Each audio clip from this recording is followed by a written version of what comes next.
Hello everyone, welcome to our channel PKP. आज हम पढ़ेंगे यूनिट 8 जिसमें हम भाग 5 चैप्टर 5 पढ़ेंगे और चैप्टर 5 में आर्टिकल 52 से 151 तक हैं। ठीक है, तो यहाँ पर जो हमें पढ़ना है, देखो पहले चीज़ें समझ लेनी है आपको और उसके बाद हम आगे इनको डिस्कस करते हैं। तो एक चार्ट बनाइए जो मैं बनाऊंगी, आप इसको अच्छे से बना लीजिएगा। किसके बारे में पढ़ना है, संघ या सरकार? ठीक है, गवर्नमेंट के बारे में पढ़ना है या यूनियन? अब इसमें क्या होता है, राज्य का अंग। ठीक है, राज्य का अंग। अब राज्य का अंग अगर बात हो रही है तो कौन होगा मेन? सरकार। ठीक है, सरकार हो गया। अब सरकार किस किस तरह की हो सकती है? एक, जो कानून को लागू करना, ये इनका काम, कानून को बनाना और कानून की देखरेख करना। ठीक है, तो जो हमारी सरकार है ये 3 पार्ट में कार्य के हिसाब से बटी हुई हैं। ठीक है, तो यहाँ पर याद रखना है क्या है सरकार, तो 3 पार्ट में गवर्नमेंट बटी। कौन कौन सी? पहला है कानून को लागू करना, लिख लेना, कानूनों को लागू करना। दूसरा, कानून को बनाना। ठीक है, कानून को बनाना।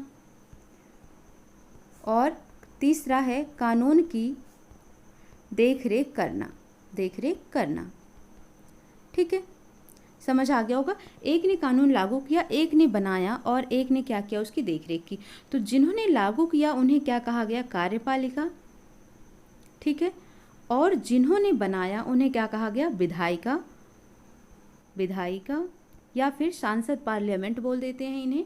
और जिन्होंने इसकी देखरेख की उसे क्या कहा जाता है? न्यायपालिका। ठीक है, तो ये 3 तरीके के पार्ट हो गए। अब यहाँ पर आपको क्या समझना है, जो कार्यपालिका पहला, जो कि क्या करता है? कानून को लागू करता है।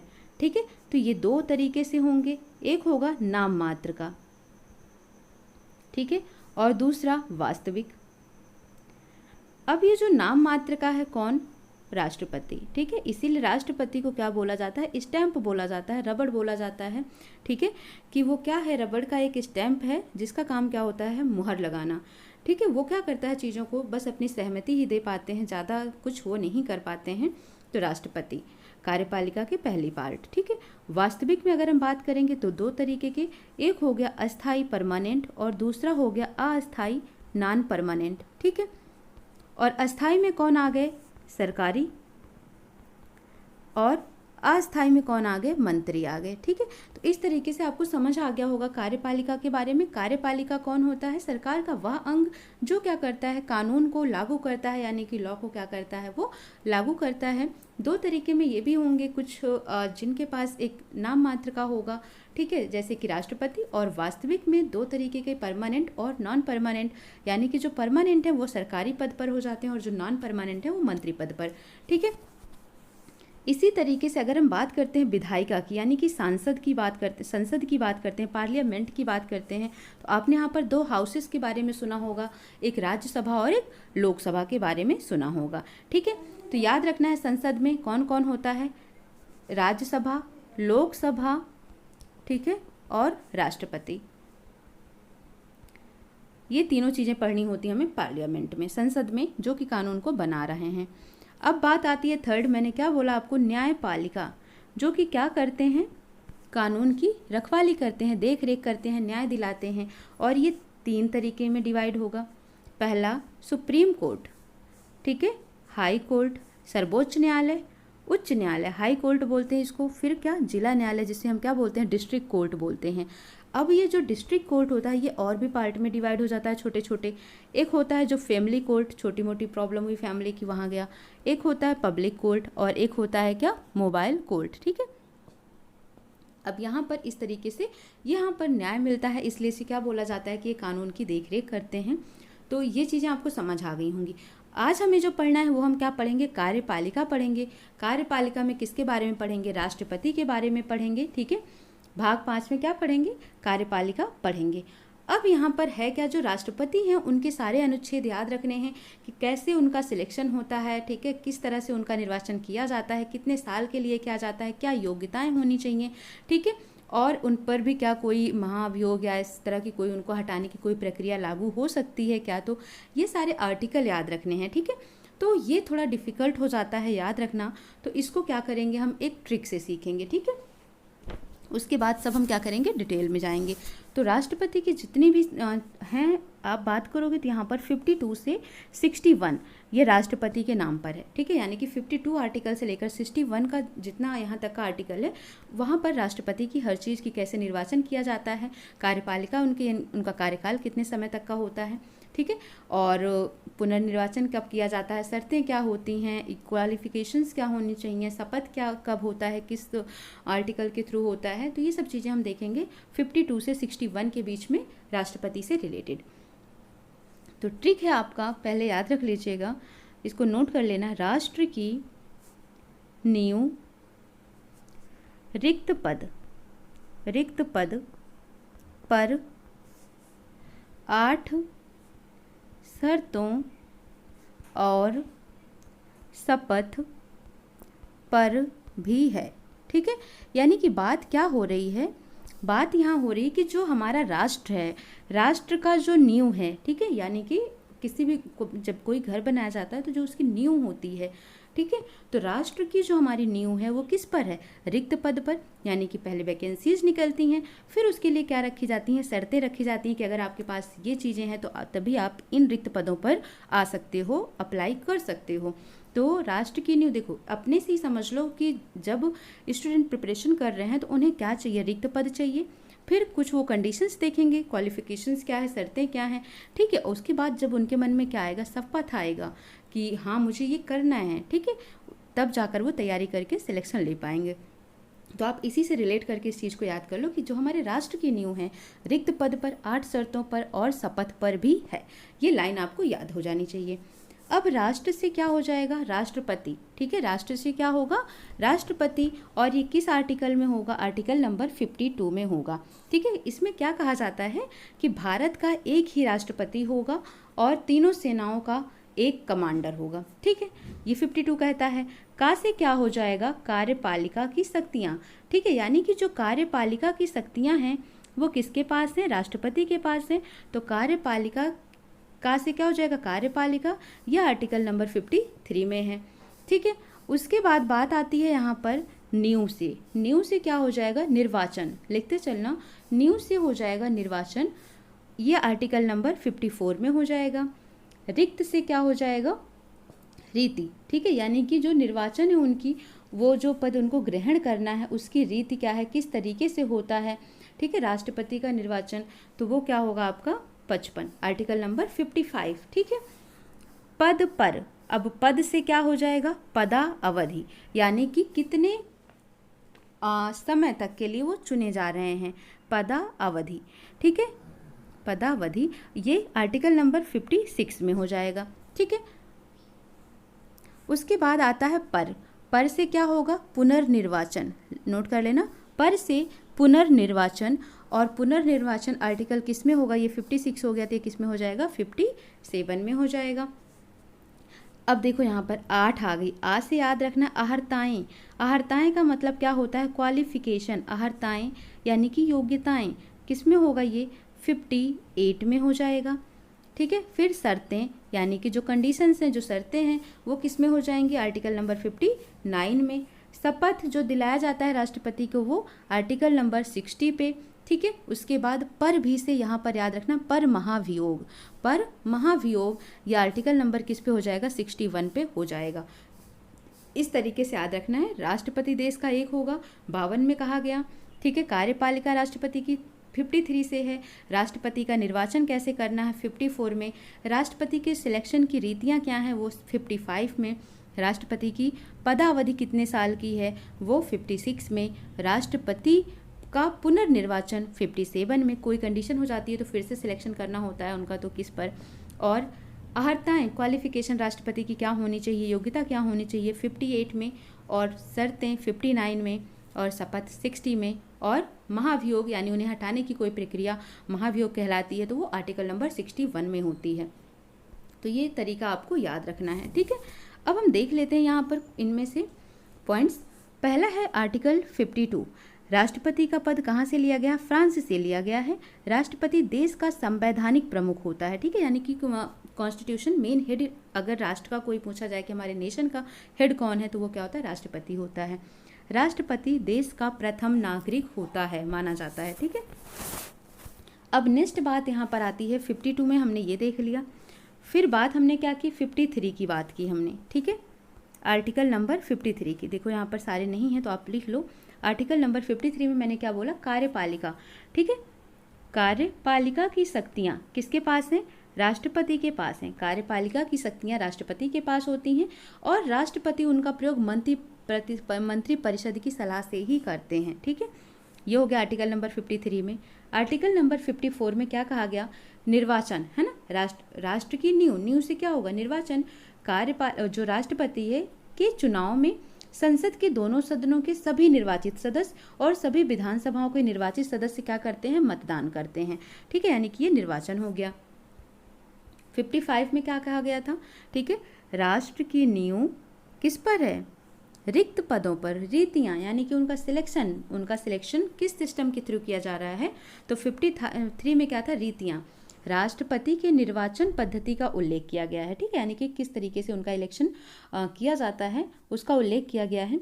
राष्ट्रपति का चुनाव अनुपातिक प्रतिनिधित्व पद्धति के अनुसार एकल संक्रमणीय मत के द्वारा किया जाता है। ठीक है, अब ये भी आपको समझ आ गया होगा। अब उसके बाद बात करते हैं हम 55 के बाद बात करते हैं आर्टिकल नंबर 56 की पदावधि। ठीक है, पद पर, तो पद से क्या हो जाएगा, पदावधि। तो राष्ट्रपति का कार्यकाल कितने साल का होता है, तो ये सबको पता होगा कि राष्ट्रपति कितने साल के लिए चुना जाता है, 5 वर्ष के लिए, 5 ईयर्स के लिए वो चुना जाता है। और अभी तक डॉक्टर राजेंद्र प्रसाद जो थे वो 2 बार चुने गए थे। ठीक है, तो ये चीज़ें आपको समझ आ गई होंगी। 57 में क्या कहा गया था, पुनर्निर्वाचन, है ना, पद पर, तो पुनर्निर्वाचन यानी कि एक ही व्यक्ति कई बार राष्ट्रपति निर्वाचित हो सकता है। ये किस में कहा गया, 57 में कहा गया। और राजेंद्र प्रसाद ऐसे थे जो 2 बार राष्ट्रपति बने थे। फिर 58 था अहर्ताएं, है ना, 8 की बात करी गई थी, आज से अहर्ताएं, योग्यताएं, तो ये हो जाएगा आपका आर्टिकल नंबर 58। राष्ट्रपति बनने के लिए योग्यताएं क्या क्या होनी चाहिए, अहर्ताएं क्या क्या होनी चाहिए, ये आर्टिकल 58 में बोला गया है। भारत का नागरिक हो, 35 वर्ष की आयु पूरी कर चुका हो, लोकसभा का सदस्य बनने की योग्यता रखता हो और लाभ के पद पर ना हो। ठीक है, लाभ के पद पर का मतलब होता है भारत सरकार या किसी राज्य की सरकार के अधीन किसी लाभ के पद पर, कोई गवर्नमेंट जॉब के पद पर ना हो। तो ये कुछ क्वालिफिकेशंस हैं, कुछ योग्यताएं हैं जो कि राष्ट्रपति बनने के लिए चीज़ें उनके पास होनी चाहिए। नेक्स्ट हमने क्या देखा, आर्टिकल 59, जिसमें क्या बात कही गई थी, आज से थी अहर्ताएं, 8, उसके बाद शर्तें थी, है ना, तो वो जो शर्तें थी वो किस में था, 59 में, राष्ट्रपति पद धारण करते ही अन्य सभी पद अपने आप समाप्त हो जाएंगे, ये 59 में कहा गया। फिर शपथ, आर्टिकल 60 में क्या करते हैं, राष्ट्रपति को शपथ कौन दिलाता है, सर्वोच्च न्यायालय का न्यायाधीश दिलवाता है। ठीक है, मुख्य न्यायाधीश जो होता है वही क्या करता है, राष्ट्रपति को शपथ दिलवाता है, और ये आर्टिकल 60 में कहा गया है। और ये क्वेश्चन पूछा भी जाता है कि राष्ट्रपति को शपथ कौन दिलवाता है, तो याद रखना है सर्वोच्च न्यायालय का, सुप्रीम कोर्ट का मुख्य न्यायाधीश जो है वही शपथ दिलवाता है। फिर है आर्टिकल नंबर 61, ये इंपॉर्टेंट है, देखो ये कुछ चीज़ें यहाँ पर हैं जो लिखी हुई हैं।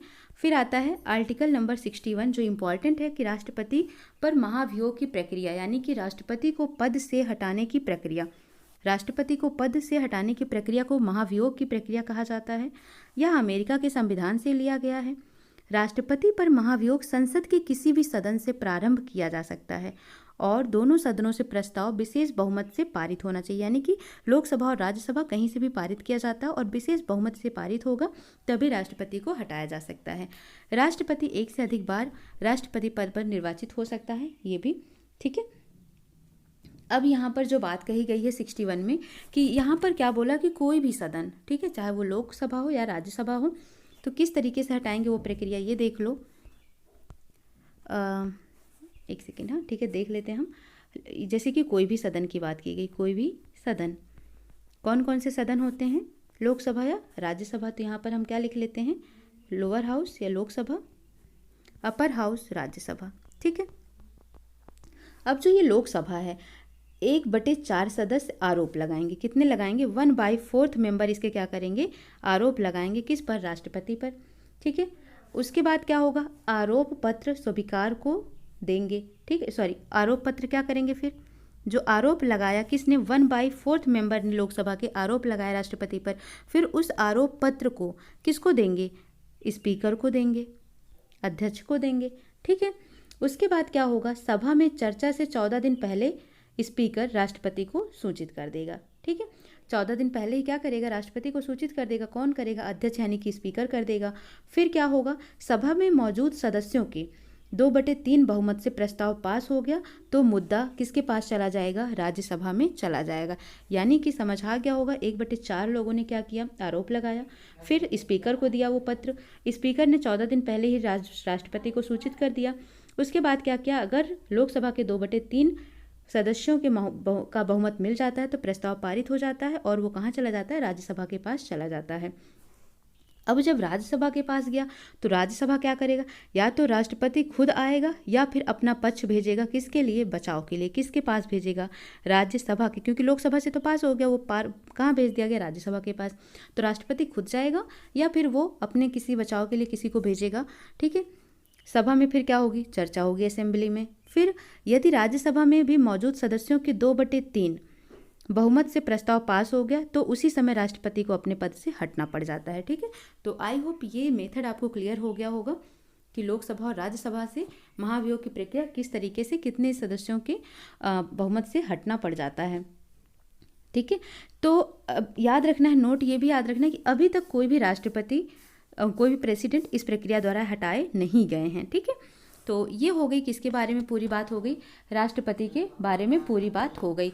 उसके बाद हम जो भी देखेंगे वो नेक्स्ट वीडियो में देखेंगे। और हाँ, आपको इसके बारे में थोड़ा सा याद रखना है कि कितने अभी तक हमारे पास कौन कौन भारत के राष्ट्रपति बने हैं। तो सबसे पहले कौन बना था भारत का राष्ट्रपति, डॉक्टर राजेंद्र प्रसाद, 1950 से 1962 तक। संविधान सभा के अध्यक्ष भी थे ये, है ना। संविधान सभा के 2 अध्यक्ष चुने गए थे। सबसे पहले जो थे तो वो नॉन परमानेंट थे, अस्थायी थे, सच्चिदानंद सिन्हा, और अस्थायी जो थे वो क्या थे, कौन थे, डॉक्टर राजेंद्र प्रसाद थे। सेकेंड मीटिंग में ही इनको बना दिया गया था। सेकेंड मीटिंग कब, 11 दिसंबर 1946 को हुई थी। एकमात्र राष्ट्रपति जो 2 बार चुने गए थे। ठीक है, डॉक्टर सर्वपल्ली राधाकृष्णन 1962 से 67 तक ये 2 बार उपराष्ट्रपति रह चुके थे और भारत रत्न पाने वाले देश के पहले व्यक्ति हैं। 1954 में मिला था। यूनेस्को के अध्यक्ष भी थे ये। Doctor Zakir Hussain 3rd president है हमारे। ठीक है, 1967 से 69 तक ये पहले राष्ट्रपति थे जिनका कार्यकाल के दौरान मृत्यु हो गया था। ठीक है, ये भारत के दूसरे उपराष्ट्रपति भी थे और ये पहले मुस्लिम राष्ट्रपति थे। उसके बाद ठीक है, बीबी गिरी, और बीबी गिरी कब से कब तक थे, 69 से लेकर 1974 तक थे। अब देखो, जब इनकी डेथ हो गई थी तो उस दौरान बीबी गिरी जो थे वो 3 मई 1969 से 20 जुलाई 1969 तक ये भारत के पहले कार्यवाहक राष्ट्रपति बने। यानी कि कार्यवाहक का मतलब ये हो जाता है कि जैसे किसी की डेथ हो गई, उस टाइम पर चुनाव तो हो नहीं पा रहा है तो किसी को रख दिया जाता है नॉन परमानेंट तरीके से, तो बीबी गिरी थे उस टाइम पर। ठीक है, एम हिदायतुल्लाह फिर 20 जुलाई 69 से लेकर 20 अगस्त 69 तक रहे। 24 अगस्त ये राष्ट्रपति पद की शपथ लेने वाले सुप्रीम कोर्ट के एकमात्र न्यायाधीश भी हैं। फिर बात आती है जो चौथे राष्ट्रपति बीबी गिरी बन गए थे फाइनली 1969 से 74 तक, और ये द्वितीय मत से चुनाव जीते। ये स्वतंत्र उम्मीदवार के रूप में चुनाव जीते थे। उन्होंने नीलम संजीव रेड्डी को हराया था। ये ट्रेड यूनियन के भी अध्यक्ष थे। फिर बात आती है 5th कौन था, फखरुद्दीन अली अहमद। 1974 से 77 तक इनका कार्यकाल था। दूसरे राष्ट्रपति थे जिनका कार्यकाल के दौरान मृत्यु हो गया था। ठीक है, पहले राष्ट्रपति जिनका कार्यकाल के दौरान मृत्यु हुआ था वो कौन थे, जाकिर हुसैन, और दूसरे कौन थे, फखरुद्दीन अली अहमद, जिनका कार्यकाल के दौरान मृत्यु हो गया था। तो अभी तक केवल 2 ही राष्ट्रपति हैं जिनका कार्यकाल के दौरान निधन हो गया हो। ठीक है, तो इस टाइम पर जो बने थे बीडी जत्ती। ठीक है, ये तीसरे कार्यवाहक राष्ट्रपति बने थे, क्योंकि पहले जो बने थे वो बीबी गिरी बने थे, है ना। बीबी गिरी के बाद एम हिदायतुल्लाह बने थे कार्यवाहक दूसरे, और तीसरे बीडी जत्ती बन गए थे। नीलम संजीव रेड्डी छठे थे 77 से लेकर 82 तक। ये निर्विरोध चुने गए जबकि 1969 में चुनाव हार गए थे। ठीक है, नीलम संजीव रेड्डी को कौन हराया था, बीबी गिरी ने हराया था। ठीक है, उसके बाद बात आती है ज्ञानी जैल सिंह। प्रथम सिख राष्ट्रपति थे ये, और प्रथम मुस्लिम राष्ट्रपति अगर आपसे पूछेंगे तो आप क्या बोलोगे, डॉक्टर जाकिर हुसैन। ठीक है, और ज्ञानी जैल सिंह प्रथम सिख राष्ट्रपति थे। फिर आता है रामास्वामी वेंकटरमन 87 से 92 तक। पहले राष्ट्रपति बनने से पहले ये क्या थे, उपराष्ट्रपति थे। शंकर दयाल शर्मा, इन्होंने 4 प्रधानमंत्रियों के साथ कार्य करने का अनुभव भी किया। KR नारायण 97 से 2000 तक थे, ये प्रथम दलित राष्ट्रपति थे। APJ अब्दुल कलाम 2002 से 2007 तक थे, प्रथम वैज्ञानिक थे जो राष्ट्रपति बने, ये मिसाइल मैन के नाम से भी जाने जाते थे। प्रतिभा देवी सिंह पाटिल 25 जुलाई 2007 से 2012 तक थी, देश की प्रथम महिला राष्ट्रपति बनी थी, ये पहले राज्यपाल के पद पर थी। ठीक है। प्रणब मुखर्जी 25 जुलाई से 2017 तक थे, राष्ट्रपति बनने से पहले 8 बार बजट पेश कर चुके थे। ठीक है। और 14वें जो हैं सबसे लास्ट अभी जो चल रहे हैं वो हैं 25 जुलाई से 2017 से लेकर अभी तक, और ये कौन है? रामनाथ कोविंद। ठीक है। और ये द्वितीय दलित राष्ट्रपति हैं, जो पहले दलित राष्ट्रपति बने थे। ठीक है। वो कौन थे? KR नारायणन थे। उसके बाद रामनाथ कोविंद। तो ये टोटल हो गए राष्ट्रपति की बातें कि टोटल कितने प्रेसिडेंट, तो अभी तक 14 प्रेसिडेंट बन चुके हैं। ठीक है। यानी कि देखा जाए तो 15वें, वैसे 14, क्योंकि जो राजेंद्र प्रसाद थे वो 2 बार बने थे। तो इस तरीके से आपको याद रखना है, इनका ट्रिक भी है। ठीक है। तो ये ट्रिक से भी मैं करा दूंगी याद आपको कि किस तरीके से करना है। नेक्स्ट वीडियो में मिलते हैं, फिर नेक्स्ट वीडियो में उपराष्ट्रपति की ट्रिक और राष्ट्रपति दोनों की ट्रिक के साथ मैं आपको समझा दूंगी। वीडियो को लाइक शेयर सब्सक्राइब जरूर कर दीजिएगा। मिलते हैं नेक्स्ट क्लास में। Thank you so much.